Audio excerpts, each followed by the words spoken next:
Extremely sorry to disappoint. అంటే ఇప్పుడు ఏదో ఉనికిపోతున్నాను, మంచం కింద కూర్చొని ఏడుస్తున్నాను అని అందరూ what ever the media speculating, వాళ్ళందరికీ చిన్న డిసప్పాయింట్మెంట్గా ఉండొచ్చు వీడియో. ఇక్కడ పాయింట్ ఏంటంటే, I just want explain the whole concept.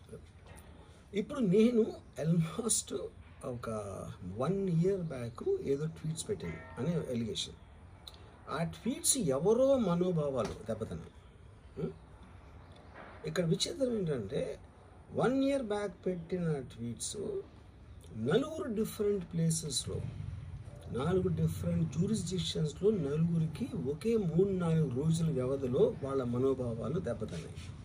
వాళ్ళు ఆ పరంగా కంప్లైంట్ ఇవ్వడం, కేసులు పెట్టడం జరిగింది. ఇక్కడ పాయింట్ 1, ఎవరి మీద అయితే నేను పెట్టానని వాళ్ళు చెప్తున్నారో వాళ్ళకి